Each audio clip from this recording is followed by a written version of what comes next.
Good morning everyone. बहुत सारे ऐसे स्टूडेंट्स होंगे जिन्होंने इसी साल मैट्रिक का एग्जाम दिया होगा। अब उनके माइंड में चल रहा होगा कि आगे क्या किया जाए। उनको काफ़ी कन्फ्यूजन्स होंगे कि आगे कौन सा स्ट्रीम उनके लिए बेहतर होगा। या उनके मन में चल रहा होगा कितने परसेंटेज में कौन सा स्ट्रीम उन्हें मिलेंगे।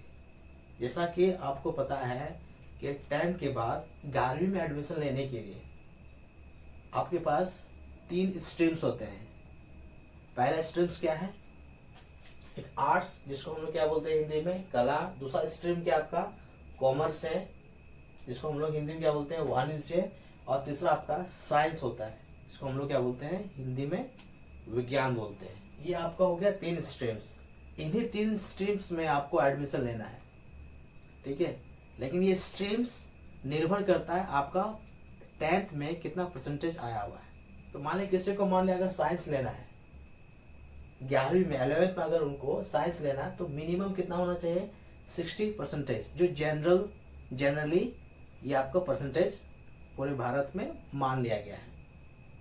कम से कम आपका मिनिमम 60% होना है। अच्छा, ये स्टेट बोर्ड का है ना, गवर्नमेंट कॉलेज का है। लेकिन सीबीएसई बोर्ड का अलग है।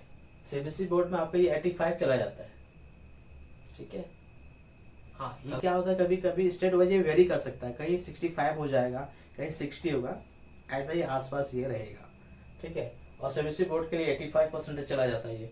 ठीक उसी प्रकार अगर कॉमर्स में आपको ठीक उसी प्रकार आप कॉमर्स में आपको एडमिशन लेना है 11वीं में, अगर आपको कॉमर्स में एडमिशन लेना है तो कम से कम आपके पास कितना परसेंटेज होना चाहिए मैट्रिक में 50 to 60।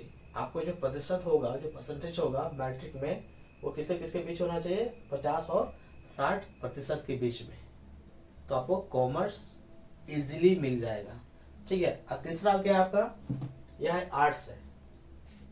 ये कितना 50% होना चाहिए इसमें, या 50% से कम आपको एडमिशन आर्ट्स में मिल जाएगा।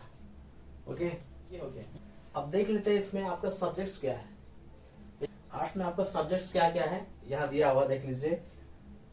पहला पॉलिटिकल साइंस, दूसरा हिस्ट्री है, तीसरा इकोनॉमिक्स, जियोग्राफी, सोशियोलॉजी, इंग्लिश और भी है, लेकिन प्राय ये सारे आपके सब्जेक्ट्स हैं। कॉमर्स के लिए आपको क्या क्या सब्जेक्ट्स होगा, एक होगा अकाउंटेंसी होगा, बिजनेस स्टडीज होगा, इकोनॉमिक्स होगा, इंग्लिश होगा, मैथमेटिक्स। ये आपका कॉमर्स के लिए सब्जेक्ट्स है, ओके। और साइंस के लिए आपको क्या होगा, फिजिक्स होगा, केमिस्ट्री होगा, मैथमेटिक्स होगा, बायोलॉजी होगा, इंग्लिश होगा, कंप्यूटर साइंस होगा, ओके। ये मोटा मोटी आपका क्या हो गया, कहानी हो गया, ठीक है। अब इसमें देखिए आर्ट्स में क्या है, अब आर्ट्स स्ट्रीम लेके आप आईएएस बन सकते हो, आईपीएस बन सकते हो। आईएएस आईपीएस मतलब क्या हो, SP DSP DM DC collector, आप बीडीओ बन सकते हो, है ना, अधिकारी बन सकते हो, प्रोफेसर भी बनाया जा सकता है, टीचर्स भी बन सकते हो, ठीक है। ये कॉमर्स में क्या क्या ऑप्शन है जॉब्स के लिए, आपका आप मैनेजर बन सकते हो, सीए बन सकते हो, ठीक है, इंश्योरेंस एजेंट भी बन सकते हो, ओके। साइंस के द्वारा, साइंस में आपको क्या क्या स्कोप्स है, साइंस में आप डॉक्टर बन सकते हो, इंजीनियर बन सकते हो, प्रोफेसर भी, है ना, और साइंटिस्ट भी बन सकते हो, ठीक है। ये तमाम चीजें हैं। उम्मीद है आप लोगों को समझ में आया होगा। धन्यवाद।